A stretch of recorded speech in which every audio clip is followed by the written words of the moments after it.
Hi, boys and girls, it's Shane. Look at my stack of credit cards. Isn't this amazing? I'm like a credit card hoarder. This would make Dave Ramsey cry. And I'm going to teach you guys how you can have a stack of credit cards and how you can have incredible credit and basically win the game that is credit. Credit is a score.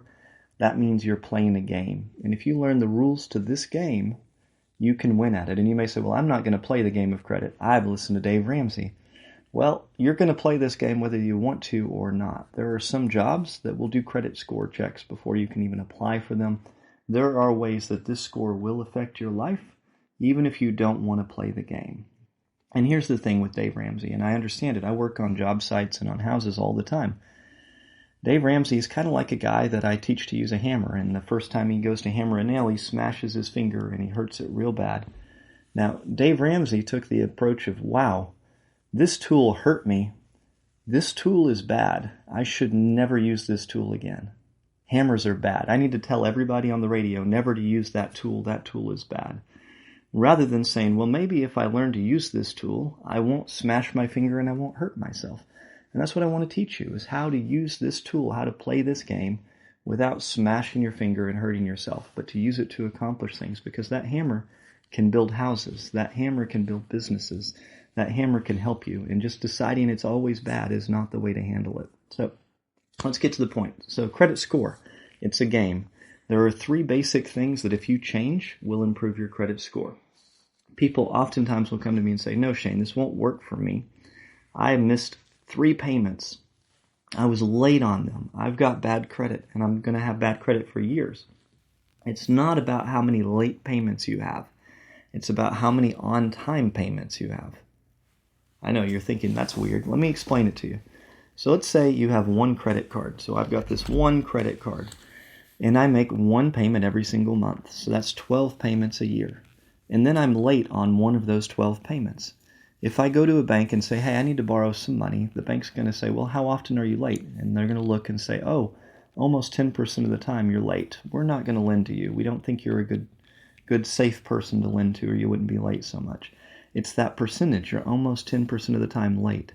Now, let's say you have a whole stack of credit cards, and every single one of them you make an on-time payment, even if it's only for $1 every month or $5. Even if you're only paying a tiny bit, but you make one payment every single month for 10 credit cards. Now, if you're late one payment this year, you have 120 on time or 119 on time, one late payment. You're less than 1% of the time you're late. Banks are going to lend to you in a heartbeat. They're going to say, yeah, of course, you're late less than 1% of the time. We have no trouble. And your credit score is going to reflect that, because ultimately the score represents how likely a bank is to lend to you. This is how we win at this game.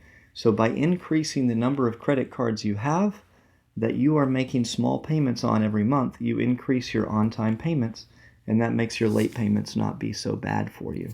Number 2, and this is very similar, and we can solve this similarly. Let's say you have one credit card, and on this credit card you have $5,000 that you owe, and it's got $6,000 available.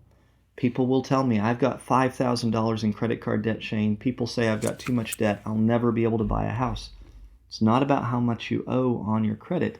It's about how much you have available. So if you have $5,000 of $6,000 being utilized, your score is going to be bad because you're using most of your credit. The hard way to fix that is to pay all that credit down so it's 0, and now suddenly you have available credit and your score will go up.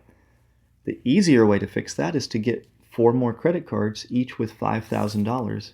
Now, instead of having $6,000 available, you have $26,000 available in credit, and $5,000 utilized of $26,000 is a great credit score. You'll have no trouble getting lending.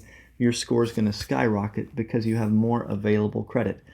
This is important. Don't smash your finger with the hammer. That doesn't mean it's overspend time and go max out all these credit cards. You're going to use them for something very, very small. So when you get these credit cards, just set your Hulu up on it. So every month your Hulu subscription comes through, you pay your Hulu with the credit card, then you set the credit card to automatically pay from your bank so you know you won't miss it, and every single month you'll have an on-time payment for a few dollars on that credit card. Do the same if you have a Netflix subscription and other subscriptions you have, and each one of those goes to a different card, and now you end up with on-time payments every single month that are paid off as soon as the card comes out. It's not going to even cost you anything in interest, and your credit score is going to skyrocket. And when you go to have a conversation with the banker about buying a house, they're going to say, hell yeah, we can rent to you, Shane. You have great credit. The third thing that matters is your age of credit. This takes time. Literally, the longer you've had credit, the better your credit will be, which is where credit cards that don't charge you a yearly fee are great, because they don't close as long as you're using them.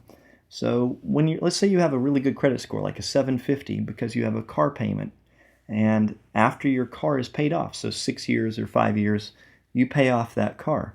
That account closes and your age of credit goes to 0 if that's your only credit utilization. So your credit score is going to drop significantly as soon as you pay that off. But keeping credit cards open over time keeps your credit score doing better. So you should try to keep as many cards as possible over a long period of time. Now, if you're enjoying these tips, make sure to follow and subscribe. That helps me greatly. Let's continue. Cards that you need to be able to get, or cards that you can get even if you have bad credit. The Open Sky Secured Visa. I recommend this more than any other card. I think it is a great beginner credit card. Even if you have bad credit, you can generally get approved for it. Just look up Open Sky Secured Visa. I also like the Indigo MasterCard, which I think is a good way to build credit. That one may be one of the few exceptions where after you've had it a while, you can close it when your credit cards have been replaced by something newer or better. And there are better credit cards if you're further along in this game. Now, let's say you have bad marks on your credit that aren't related to on-time payments or credit utilization. So you have collections, you have foreclosures, you have all these bad things on your credit. Annualcreditreport.com. This is the website you need to go to. It's going to look like 1992 when you open it up. It is a very old website, but it will give you a free credit report that you can have printed out. But in this case, we want to copy it, and we're going to paste it into ChatGPT. That's right, we're going to use AI to do this. Paste it into ChatGPT, say, this is my credit report, then say, I want you to help me dispute each one of these things. So tell me where to write a letter to, and help me write the letters to dispute these charges. It may ask you a few questions, but it will be able to help you write those letters and tell you who to mail them to. And you would be amazed how many of those bad marks on your credit you can remove. Make sure to follow if you haven't followed. This is the video I get the most thanks for. It helps a lot of people. Every single month I have so many people that thank me for this video. So make sure to share this with others.